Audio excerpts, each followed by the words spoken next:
زندگی میں پھر آتا ہے۔ نہ جانے کتنے ایسے تھے جو پہلے شعبان کے اس مبارک مہینے میں ہمارے درمیان تھے اور آج وہ ہمارے درمیان ہیں، اور ہم میں سے ہو سکتا ہے کہ جن کو پچھلی سال ماہ رمضان نصیب ہوا ہو اور اس سال ماہ رمضان نصیب نہ ہو، کیونکہ موت جیسے آپ نے جمعہ کے بیان میں سنا تھا کہ شب برات والے دن یہ جناب پرچیاں لکھ دی جاتی ہیں کہ کس کو جو ہے نا اگلی سال شعبان تک زندہ رہنا ہے، کس کو اس دنیا سے چلے جانا ہے، کیا کیا یہ اپنی زندگی میں کرے گا، ہے نا، اور کیا کیا اس کے ساتھ ہونا ہے، یہ سب طے ہو جاتا ہے۔ بڑی نازک رات ہے، واقعی بہت نازک رات ہے۔ یہ پورا مہینہ ہی ہے نا وہ نیکیوں میں گزارنے والا مہینہ ہے۔ تو بعض ہو سکتے ہیں کہ جن کو ماہ رمضان نصیب ہی نہ ہو، ایسا بھی ہو سکتا ہے، اور اللہ کی شان ایسی بھی ہو سکتی ہے کہ جناب ان کو ابھی کئی رمضان ان کو اپنی زندگی میں نصیب ہو۔ اللہ کی رحمت ہے، جو چاہے کرے، بلکہ ہم تو دعا یہ کرتے ہیں کہ اللہ پاک ہم سب کے لیے بار بار زندگی میں ماہ رمضان نصیب فرمائے، بار بار زندگی میں ماہ شعبان کا یہ مبارک مہینہ عطا فرمائے، کیونکہ پیارے محترم اسلامی بھائیوں، زندگی کی شام یہ کب آتی ہو یہ ہمیں کسی کو نہیں پتا۔ میں آپ کو ابھی کی کرنٹ کی بات بتا رہا ہوں کہ اب سے جو ہے ایک دن کی پہلے کی بات ہے، یا کچھ کم ویش ایک دو دن اوپر نیچے بھی ہو سکتے ہیں کچھ۔ تو ایک بہن ہمارے اسلامی بھائی، ان کی امی جان تھی، ان کے لڑکے کی شادی اسی فروری کی 20 فروری کی ان کی برات تھی، اور بس ہارٹ اٹیک ہوا، انتقال، یوں ہی آئی جاتی ہے نا، اور کب کس کو آ جائے کیا پتا۔ زندگی کی کون سی شام ہماری آنکھوں کو کس کو خبر ہے۔ مسلمان دین نے، علماء کرام نے تو یہ ارشاد فرمایا کہ اس دنیا میں ایسے رہو جیسے کوئی مسافر۔ اب مسافر جو ہوتا ہے وہ کیسے رہتا ہے؟ سفر کرنا ہے، انجان جگہ ہے، اب یہاں سے کسی کو بھیجا جائے کہ آپ جائیے، آپ کے لیے دینی خدمت کے لیے آپ کو تھائی لینڈ بھیج دیا جاتا ہے، یا آپ کو جو ہے نا انڈمان نکوبار بھیج دیا جاتا ہے۔ تو اب سفر کی تیاری میں ہوں گے، وہاں پہنچنے کے بعد ایک الگ ہی انداز ہوگا، کیونکہ نئی جگہ ہے، نئے لوگ ہیں، ہے نا، ساری چیزیں اس کے لیے نئی، کتنا محتاط رہے گا، کتنا سوچ سمجھ کر پھونک کر قدم رکھے گا۔ تو جناب اسی طرح علماء کرام نے، بزرگان دین نے یہ ارشاد فرمایا کہ اپنی زندگی میں بھی اسی طرح رہو کہ جیسے کوئی مسافر رہتا ہے۔ لیکن افسوس کی بات، ہماری اس طرح توجہ ہوتی نہیں۔ بزرگان دین کا جو انداز ہوا کرتا تھا وہ میں آپ کو عرض کرتا ہوں۔ بزرگان دین جو، یوں تو دیکھو ہم تصور نہیں کر سکتے نا کہ یار معاذ اللہ جو ہے نا اللہ کے ولی بھی کوئی گناہ کرتے ہو، نہیں کر سکتے نا، اہل سنت والجماعت والے یہ تصور نہیں کر سکتے، کیونکہ اللہ کا بڑا فضل ہے، اللہ کا بڑا کرم ہے کہ ہم اولیاء کرام سے محبت رکھنے والے لوگ، ایک کی عقیدت کی روٹی کھانے والے ہم اور آپ لوگ ہیں۔ اللہ کا بڑا کرم ہے، اللہ کا بڑا فضل ہے، تو ہم لوگ تو یہ سوچ ہی نہیں سکتے نا کہ یار یہ لوگ گناہ کرتے ہیں بعد میں۔ لیکن اس کے باوجود بھی، نیک ہونے کے باوجود بھی، لوگ جن سے دعائیں کرائیں، جن کے صدقے دعائیں کریں، آج بھی دیکھو نا خواجہ غریب نواز رحمۃ اللہ علیہ کا دربار جناب کیسا ہے، ہزار آدمی ایک دن میں ادھر سے ادھر ہو جاتے، ہزار آدمی کی مبارک، دن ہو رات ہو جا کر دیکھ لیجیے، ایسا لگتا ہے کہ جناب میرے خواجہ غریب نواز رحمۃ اللہ علیہ سب کو بھیک عطا فرما، یوں آ رہے ہیں اور بھیک عطا ہو رہی ہے، اور باقی ہو رہی ہے، لوگ آ رہے ہیں جو جس نیت سے جا رہے ہیں، اللہ کریم ان کے صدقے میں وہ ہے نا اس کی دعائیں قبول کرے۔ لیکن یہ اللہ والے اتنے عظیم شخصیت ہونے کے بعد بھی میرے پیارے اور محترم اسلامی بھائیوں، یہ اپنے ہر کام میں اللہ کی رضا کو تلاش کیا کرتے، ہر کام میں۔ یوں تو آپ جائز کام ہی کیا کرتے تھے، اولیاء کرام رب کو راضی کرنے والے ہی کام کیا کرتے تھے، لیکن اس کے باوجود بھی وہ اپنا کام کرنے سے پہلے یہ غور و فکر کیا کرتے تھے کہ کیا میرے رب کی اس میں رضا شامل ہے، کیا میرا رب اس کام سے خوش ہوگا، کیا میرے نبی صلی اللہ علیہ وسلم اس کام سے خوش ہوگا۔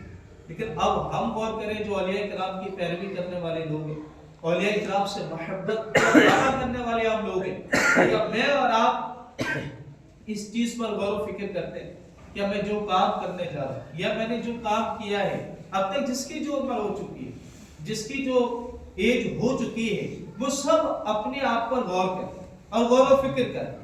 کیا میں کوئی کام کرنے سے پہلے میں یہ سوچتا ہوں کہ میرا رب اس سے راضی ہو، میں نے صدقہ دیا تھا جناب، میں نے کسی کی مدد کی تھی، نیت کیا تھی؟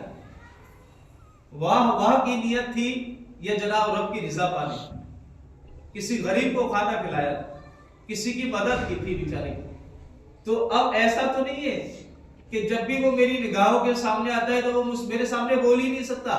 کیوں؟ کیونکہ صاحب ہے نا، یہ سیٹھ جی جو ہے، یہ ہمارے صاحب جو ہے، انہوں نے ہماری مدد کی.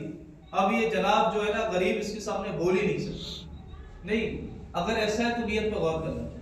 ہم جب اولیاء کرام سے محبت کرنے والے لوگ ہیں نا تو ان کی سیرت میں بھی عمل کرنا چاہیے.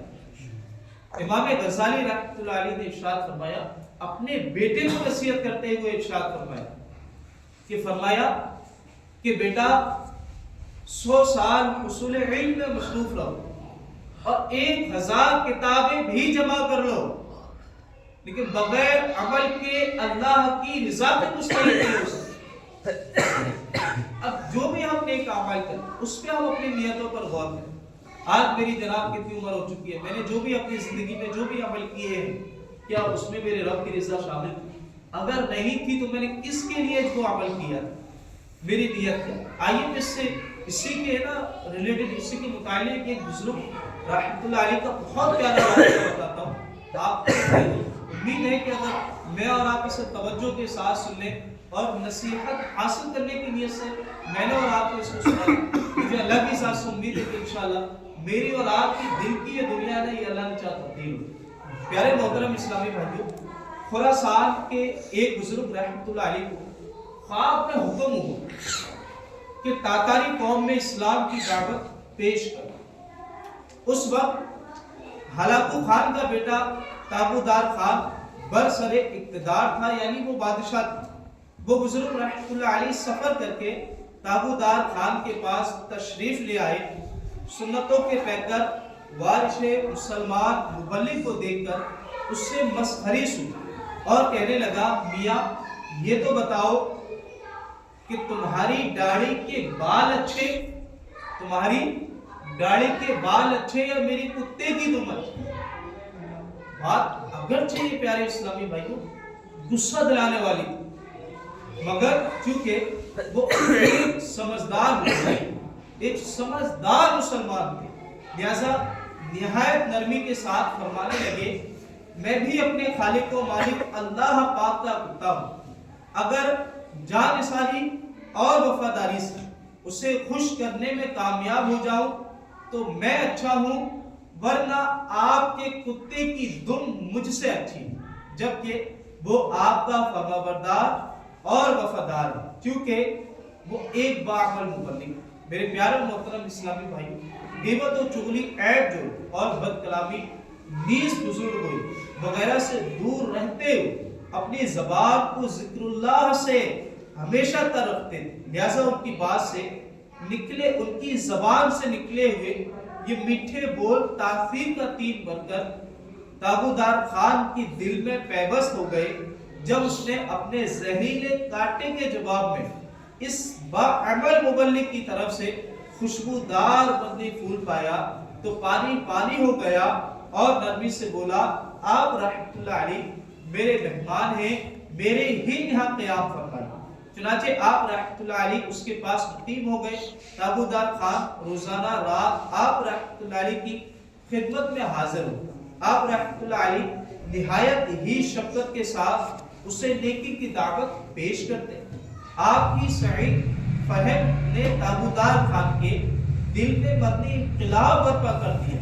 وہی تابودار خان جو کل تک اسلام کو صفحہ ہستی سے مٹانے کے در پہ تھا، آج اسلام کا شیدائی بن چکا تھا. اسی باعمل مبلغ کے ہاتھوں تابودار خان اپنی پوری تاتاری قوم سمیت مسلمان ہو گیا. اس کا اسلامی نام احمد رکھا گیا۔ تاریخ گواہ ہے ایک مبلغ کے میٹھے بول کی برکت سے وسط ایشیا کی خونخوار تاتاری سلطنت اسلامی حکومت سے بدل گئی۔ اللہ پاک کے اوپر رحمت ہو اور ان کے صدقے ہماری بے حساب مغفرت۔ میرے پیارے محترم اسلامی بھائیوں، دیکھا ہمارے بزرگان دین کیسے ہوئے، ان کا زندگی گزارنے کا انداز کیسا تھا۔ اگر آج مجھ سے کوئی تو کر کے بول جائے تو جناب اپنے آپ سے ہم باہر ہو جائیں، کوئی ہمارے نفس کے خلاف کوئی کام ہو جائے ہم تو برداشت نہیں کر پاتے اس بات، سامنے والے کو غلط ٹھہرانے کی ہم بھرپور کوشش کر دیتے جو بات ہمارے نفس کے خلاف ہوتی ہے، جو میری من مرضی کے مطابق نہیں ہوتی۔ بعض اوقات لڑائی جھگڑے اس بنا پر بھی تو ہوتے ہیں کہ جب اس سامنے والے بندے کے نا وہ اس کی نفسیات کے مطابق وہ کام نہیں ہوتا کہ یہ کیوں نہیں ہو سکتا، یہ کیوں نہیں ہو سکتا، تو بعض اوقات ایسا ہوتا ہے۔ لیکن آپ دیکھیے اللہ کے نیک بندوں کی نشان، آپ اللہ کے جو مقبول بندے تھے، جو نیک صالح بندے تھے، وہ کیسے ہے نا وہ نیکی کی دعوت دیا کرتے، کیسے وہ ہے نا رب کو راضی کرنے والے کام کیا کرتے۔ اب کوئی اگر اتنی جناب مجھ سے یہ بات بول دے کہ مولانا یہ بتاؤ آپ کی داڑھی اچھی ہے میرے کتے کی دم اچھی، بھائی یہ کہتی ہے اپنا تو کیا ہوگا اللہ ہی بہتر جانا، لیکن آپ دیکھیے اللہ کے نیک بندوں کا انداز کیا فرمایا کہ میں بھی تو اپنے خالق و مالک کا کتا ہوں، اگر میں اپنے رب کو راضی کرنے میں کامیاب ہو گیا تو میری داڑھی اچھی، نہیں تو آپ کے کتے کی دم میری داڑھی سے۔ یہ ان کی عاجزی، ان کا بڑا پن، ان کا یہ خوف خدا تھا، یہ ان کا پیارے محترم اسلامی بھائیوں فکر آخرت تھی، رب کی رضا پانے والا ان کا یہ انداز تھا کہ مجھے رب کی رضا کیسے ملے۔ اب ہم اور آپ غور کریں، میرا اور آپ کا کیا ہے، میں اور آپ کیسے اپنے رب کو راضی کرنے کی کوشش کرتے ہیں، میرا اور آپ کا کیا انداز ہے، کیا میں ان اولیاء کرام کی محبت کرتا ہوں، ان اولیاء کرام کی محبت کرتا ہوں کہ جناب کیا میرا یہ انداز ہے، میرا کیا یہ عمل ہے، کیا میں ان کی سیرت پر عمل کرنے کی کوشش کرتا ہوں، کیا میں اپنے رب کو راضی کرنے والے کام کرتا ہوں۔ ہم غور کریں اپنی کیفیت پر، ہم غور کریں میرے پیارے محترم اسلامی بھائیوں۔ اگر ہم اپنے حال کی بات کریں تو ہمارا حال تو یہ ہے کہ ہمارے گھر والے ہم سے محفوظ نہیں، ہمارے پڑوسی ہم سے محفوظ نہیں، ہمارے جو ہے نا وہ خاندان والے ہم سے محفوظ نہیں، ہمارے جو ہے نا محلے والے لوگ ہم سے محفوظ نہیں۔ اللہ پاک ہمارے حال پر رحم کرے، اللہ پاک ہمیں بھی ان بزرگان دین کی سیرت پہ عمل کی توفیق۔ میرے پیارے محترم اسلامی بھائیوں، ہمیں اور آپ کو چاہیے کہ ہم وہ کام کریں، وہ عمل کریں جن سے ہمارے رب کی رضا ہمیں نصیب۔ ہم غور کریں کہ اولیاء کرام نے کیسی اپنی زندگی گزاری، اتنے نیک تھے، اتنے متقی تھے، اتنے پرہیزگار تھے، اتنا جو ہے نا دیر رات یہ رب کی عبادتیں کیا کرتے تھے، لیکن اس کے باوجود بھی ان کی ایک خواہش رہتی تھی، ایک ہی فکر رہتی تھی کہ میرا حشر میں بنے گا۔ یہ غم رہتا تھا، ان کو فکر رہتی تھی، گھبراہٹ۔ اس وجہ سے بعض بزرگان دین تو ایسے گزرے ہیں کہ جناب اللہ کے خوف سے اس قدر رویا کرتے تھے، اس قدر رویا کرتے تھے کہ رونے کی وجہ سے ان کے گال پر آنسوؤں کی نشان بن جایا کرتے تھے۔ امام اعظم ابو حنیفہ رحمۃ اللہ علیہ کو دیکھ لیجیے، جو کہ تمام حنفی دنیا بھر میں جو ہے نا ان کی جو ہے ان کے مسلک پر چلتے ہیں، ان کی پیروی کرتے ہیں۔ امام اعظم ابو حنیفہ رحمۃ اللہ علیہ آپ خوف خدا سے اس قدر رویا کرتے تھے کہ آپ جب نماز کے لیے کھڑے ہوا کرتے تھے نا تو آپ کے پڑوسی کو، آپ کے برابر میں نماز پڑھنے والے کو آپ کے آنسوؤں کی آواز اس قدر آپ رویا کرتے تھے، فکر آخرت میں خوف خدا سے اس قدر رویا کرتے تھے۔ آپ حضرت حسن بصری رحمۃ اللہ علیہ کو دیکھ لیجیے، یہ بھی خوف خدا سے بہت رویا کرتے تھے۔ ہمارے آقا صلی اللہ علیہ وسلم خود اللہ کے خوف سے رویا کرتے تھے۔ اب بتائیں میں اور آپ ان سے زیادہ افضل شخصیت کون ہو سکتی ہے؟ کوئی ہو سکتا ہے اللہ کے نبی صلی اللہ علیہ وسلم سے زیادہ افضل؟ نہ ہے، نہ ہوگا، نہ کبھی تھا، لیکن اس کے باوجود بھی یہ خوف خدا سے رویا کرتے ہیں۔ صدیق اکبر رضی اللہ تعالی عنہ کو آپ دیکھ لیجیے، اللہ پاک نے آپ کو کتنا نرم مزاج بنایا۔ آپ تمام انسانوں میں، تمام نبیوں کے بعد آپ سب سے افضل ہیں، تمام نبیوں اور رسولوں کے بعد سب سے افضل کون ہے؟ صدیق اکبر رضی اللہ تعالی عنہ ہے. لیکن یہ بھی خوف خدا سے رویا کرتے تھے. ان کے خوف خدا کی میں آپ کو ایک بات عرض کروں. آپ رحمۃ اللہ علیہ کے اس قدر خوف خدا کا ہے. آپ نے ایک مقام پر ارشاد فرمایا کہ کاش میں کسی مومن صالح کے پہلو کا بال ہوں. بال کی کیا حیثیت بتائیے؟ میرے اور آپ کے جسم پر کتنے سارے بال ہیں؟ بال ہی تو بال ہے، بس یہی اتنا حصہ تو بچا ہے بس، نہیں تو سارے جسم پہ تو بال ہی بال ہے. ہاں لیکن کیا فرماتے ہیں کہ کاش میں کسی مومن صالح کے پہلو کا ایک بال ہوں. خوف خدا دیکھیے آپ جی، خوف خدا دیکھیے آپ حضرت صدیق اکبر رضی اللہ تعالی عنہ. تو آپ اسی طرح عثمان غنی رضی اللہ تعالی عنہ کا خوف خدا دیکھ لیجئے. آپ اس قدر آپ شرم و حیا کے پیکر تھے، اور عثمان غنی رضی اللہ تعالی عنہ کہ فرشتے بھی آپ سے حیا فرماتے تھے. اب آپ اندازہ لگائیے جناب، جس شخصیت سے فرشتے حیا فرمائے اس کی حیا کا کیا ہے؟ یہاں تو جو ہے نا وہ ہمارے گھر والے کیا، ہم تو گھر والوں کے سامنے، ماں بہنوں کے سامنے ہے نا، بہووں کے سامنے جناب ننگے پھنگے چڈیوں میں گھومتے ہوتے ماشاءاللہ. لیکن یہ کیسی خاصیت تھی کہ ان سے فرشتے بھی حیا فرماتے تھے اور ہم ان کی محبت کا بھی دم بھرتے. آپ کو میں ان کی خوف خدا کی ایک بات عرض کروں. آپ رضی اللہ تعالی عنہ جب کسی قبرستان کے قریب سے گزرتے تھے تو آپ خوف خدا سے اس قدر رویا کرتے تھے کہ آپ کی آنسوؤں کی وجہ سے آپ کی داڑھی شریف کی آنسو سے تر ہو جائے گی. کسی نے سوال کیا کہ حضور جب جنت اور دوزخ کا ذکر ہوتا ہے تو آپ اس قدر نہیں روتے، لیکن جب آپ قبرستان کے قریب سے گزرتے ہیں تو آپ اس قدر ہوتے ہیں کہ آپ کی جو ہے نا وہ داڑھی شریف کی آنسو سے تر ہو جاتی. آپ رضی اللہ تعالیٰ عنہ نے ارشاد فرمایا کہ میں نے نبی کریم صلی اللہ علیہ وسلم کو فرماتے ہوئے سنا ہے، آپ کا فرمان سنا ہے کہ قبر یہ آخرت کی سب سے پہلی منزل، جو اس میں کامیاب ہو گیا اس کے لیے بعد کے مرحلے اس کے لیے آسان، اور جو اس میں آزمائش میں گر گیا اس کے لیے اس کے بعد کے مرحلے یہ مشکل ترین. میں نے اور آپ نے کیا اپنی قبر کی تیاری، میں نے اور آپ نے کیا اپنے اندر کیا اس طرح سے کبھی محاسبہ کیا کہ جناب میں مر جاؤں میرا بنے گا کیا ہے؟ سارا پیسہ، سارا منصب، ساری شہرت. آج جو ہے نا وہ جو ہے نا شہرت کی بڑی خواہش لوگوں کے دلوں کے اندر پائی. مجھے منصب ملنا چاہیے، میرا نام ہونا چاہیے، میری واہ واہ ہونا چاہیے، لوگ مجھے پہچانے، لوگ میری ہے نا وہ لوگ آ کر مجھ سے دعائیں کریں، لوگ مجھ سے متاثر ہو، میرے بھی جناب جاؤ تو فالوورز ہو، ادھر جاؤ تو ادھر ہاتھ چھوٹنے والے ہو، جناب ادھر جاؤ تو ادھر جو ہے نا وہ میری راہ میں پھولوں کو بچھا دینے والے ہو. ہاں یار کس دنیا میں ہم پڑے ہوئے. اللہ والوں کی یہ سوچ نہیں ہوا کرتی تھی. انہوں نے تو دنیا ہی اللہ کے ساتھ دنیا ٹکڑا دی. یہ تو رب کی کرم نوازش ہے کہ انہوں نے اللہ کے لیے دنیا ٹکڑائی، اللہ پاک نے دنیا ہی کے قدموں میں ڈالا. ہم کیسے اپنا محاسبہ؟ ہم کیا کبھی یہ سوچتے کہ قبر اندھیری ہے، اندھیری کوٹری ہے، اندھیرا ہے، کچھ اجالے کا سامان بھی تیار کیے، کچھ روشنی بھی تیار کیے جناب، کچھ رب کو راضی کرنے والے بھی کام کیے جناب، کہ میں نے ایسے بھی اعمال کیے جو میری قبر روشن ہو گئی. بڑی افسوس کے ساتھ آخر میں دو باتیں عرض کریں کیونکہ مکمل ہونے والا. آج بہت سارے لوگ ایسے اس معاشرے میں پائے جاتے ہیں کیونکہ دور فتن، یہ دور جو ہے بڑا نازک جو ہے نا وہ آپ نے یہ دور اتنا نازک اور اتنا پرفتن دور ہے کہ آپ پہچان ہی نہیں سکتے کہ جناب کون نیک ہے کون برا. لباس خضر میں یہاں رہزن ہزار پھٹے، گھر جینے کی خواہش ہے تو کچھ پہچان پہنے. جناب نمازوں کے بھی پابند ہیں، جھوٹ بولتے ہوتے جناب، نماز بھی پڑھتے ہیں، تہجد گزار بھی ہو جاتے ہیں، بعض اوقات اشراق و چاشت کی بھی سعادت مل جاتی ہے، لیکن گناہ نہیں چھوٹتا ہے.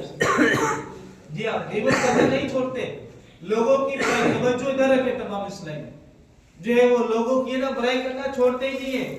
فلاں شخص نے یہ کیا تھا، فلاں نے یہ کیا، وہ وہاں گیا اس کے اندر تو یہ ہے، میں وہاں گیا وہ تو یہ کرتا ہے، اس نے یہ کرتا ہے. میرے بھائی کیوں دوسروں کی طرف دیکھ رہے ہو؟ خود کے اندر دیکھو، ہزار غلطیاں نظر آئیں. ہم خود کو دیکھیں نا، میرے اندر کتنی کمیاں ہیں. یار میری زبان میں دوسرے کے عیب آئے کیوں؟ کہ کیا میرے پاس اتنا ٹائم ہے کہ میں جناب اتنا نیک ہم اور آپ بن گئے کہ جناب ہمیں اور آپ کو اپنے اندر جھانکنے کی ضرورت نہیں ہے، بس دوسروں کے پیچھے کیمرہ لگا دیجیے کون برا ہے کون اچھا ہے، کس نے کیا کیا۔ بھائی جتنے کیمرے ہمیں دوسرے لوگوں کے اوپر لگائے ہوئے ہوتے نا، کاش کہ میں اور آپ اپنی زندگی میں یہ ساری نگرانی میں اور آپ اپنی اور اپنے نفس کی کر لیتے نا، تو میں اور آپ اچھے انسان، میں اور آپ نیک بن جاتے۔ جتنے ہم دوسروں کے اندر غلطیاں دیکھتے نا، اگر اتنی غلطیاں مجھے اور آپ، ایک بزرگ رحمۃ اللہ علیہ نے بڑی پیاری بات ارشاد کی کہ جب تجھے اپنے اندر برائیاں نظر آئیں گی اور جب تو اپنے اندر برائیاں تلاش کرے گا اور جب تو اس کی اصلاح کرنے میں لگ جائے گا تو تجھے دوسروں کی برائی تلاش کرنے کا وقت ہی نہیں ملے گا، دوسروں کی برائیاں کرنے کا وقت ہی نہیں ملے گا جناب، کیونکہ مجھے اچھا بننا ہے نا، مجھے خود کو اچھا بننا ہے، دوسروں کو نیکی کی دعوت دینی ہے، مجھے جو ہے ایک پرامن مسلمان بننا ہے جناب، جس طرح اللہ اور اس کے رسول کا حکم ہے، مجھے ایک اچھا مسلمان بننا ہے، مجھے ایک نیک انسان بننا ہے، مجھے آپ ہی کہہ کر بات کرنے والا انسان بننا ہے۔ اب میں دوسروں کی برائی کیوں کروں گا؟ میں کہا میرے اندر جو ہے نا بے نگاہوں کی حفاظت کرنے والا بن گیا، میں کہا میری زبان کی حفاظت کرنے والا بن گیا، کیا میرے کان گناہوں سے محفوظ رہتے؟ کیا میرے ہاتھ گناہوں سے محفوظ رہتے؟ کیا میرے قدم یہ گناہوں کی طرف نہیں جاتے؟ کیا میں لوگوں کی برائی تو نہیں کرتا ہوں؟ کیا میں غیبت تو نہیں کرتا ہوں؟ کیا میں چغلی تو نہیں کرتا ہوں؟ میرے دل کے اندر کسی کے لیے حسد تو نہیں ہے، کینہ تو نہیں ہے، میں چغلی تو نہیں کرتا ہوں، میں کسی کی غیبت تو نہیں کرتا ہوں، میں کہیں دوسروں کی پریشانیوں پہ خوش تو نہیں ہوتا ہوں، کیا میں دوسروں کی برائی جب ہوتی ہے تو میرے دل کو تسلی تو نہیں ملتی ہے؟ اگر ایسا ہے، اور یہ ساری چیزیں اور بھی کئی ساری باقی بیماریاں ہیں، اگر ایسا ہے تو میں اور آپ پیارے اسلامیوں نیک بنے نہیں، جی ہاں نیک بنے نہیں، میں صحیح بتا، اللہ والے تو اللہ والے ہو کہ اللہ اللہ کیے جانے سے اللہ نہ ملے، اللہ والے ہیں جو اللہ سے ملا۔ اللہ والے تو وہ ہوتے کہ جناب بس اس کی صحبت میں ہے نا، انجان شخص بھی صرف 5 منٹ بھی بیٹھ جا تو وہ 5 منٹ اپنی زندگی میں بھولے ہی۔ جی ہاں میں صحیح آپ کو بتا رہا ہوں، اور ایسے ذکر ہیں اللہ کے بزرگان دین ایسے گزرے، آج بھی اللہ کے ایسے نیک بندے موجود ہیں اس دنیا میں کہ لوگ ان کے پاس اپنی زندگی کے چند منٹ بتاتے ہیں، گھنٹوں کی بات نہیں کر رہا ہوں، چند منٹ بتاتے ہیں، لیکن وہ اپنی زندگی میں وہ چند منٹ یاد رہ جاتے ہیں، بس یادگار بن جاتی ہے۔ میں گیا تھا کسی اللہ کے نیک بندے کے پاس، یا ایسے جس دن میں اور آپ ہو جائے نا تو یقین جانے کہ اس دن ہے نا 2 رکعت شکرانے کے ضرور نوافل ادا کی۔ جی آپ کو سچی بات درس کر جو میں نے عرض کیا ہے، اللہ مجھ گناہگار کو بھی اس پہ عمل کی توفیق دے، ہم سب کو اس پر عمل کی توفیق نصیب ہے۔ آخر میں ایک بات عرض کروں گا میرے پیارے محترم اسلامی بھائیوں، اب تک جس کی جتنی جو عمر ہو چکی ہے، اللہ آپ سب کو نیکیوں بھری صحت والی عافیت والی طویل عمر عطا فرمائے۔ اکیلے میں تنہائی میں بیٹھ کر جس طرح میں اور آپ اپنے کاروبار کا بیلنس کا حساب و کتاب لگاتے ہیں، کتنا کس کو دینا ہے، کتنا بچا ہے، کیا کرنا ہے، کیا نہیں کرنا، اسی طرح جب سے میں اور آپ دنیا میں آئے، جب سے میں اور آپ بالغ ہیں، بس اتنا ضرور جائزہ لے لیا کریں کہ ہفتے میں ایک ہی بار سے پیسوں کا حساب تو ہم ڈیلی ہی لگاتے ہیں، کاروبار کے حساب پر ڈے ہی ہم کرتے ہیں، بس 1 ویک میں 1 ٹائم اتنا تو ہو جائے کہ آپ میں فکر آخرت، تنہائی ہو کوئی نہیں ہو، مسجد ہو یا گھر میں اکیلے ایسا روم ہو کہ بس میں اپنی زندگی کے مجھے اپنے تمام اعمال پر غور و فکر کرنا ہے اور یہ دیکھنا ہے کہ میں نے کتنے لوگوں کا دل دکھایا، کتنوں کو میں نے جو ہے نا کتنوں لوگوں کے دلوں میں خوشی داخل کرنے کی کوشش کی، کتنے میں نے نیک اعمال کیے، کتنے میں نے اچھے کام، ان سب کا جائزہ ہے، اور جو برائیاں پائی جائے نا کہ میں نے یہ کام کیا اس پہ نشان لگا، اسے لکھ لیں یار یہ کام کیا یہ نہیں ہونا چاہیے تھا، یہ کام کیا یہ نہیں ہونا چاہیے تھا، یہ کیا یہ نہیں ہونا چاہیے تھا۔ اب کیا کوشش کرنی ہے کہ اب جب سے ہی بس یہ کوشش کرنی ہے کہ جو میں نے نشان لگایا ہے نا، جو برائیاں میرے اندر ہے، میں ان سب کو دور کرنے کی کوشش کروں۔ آپ دیکھیے اللہ نے چاہا اس طرح سے میرا اور آپ کا عمل ہو گیا تو انشاءاللہ القریب میری اور آپ کی زندگی میں یہ نیکیوں کی بہار، اللہ پاک ہمیں عمل کی توفیق نصیب فرمائے۔ صلو علی الحبیب صلی اللہ علیہ وسلم۔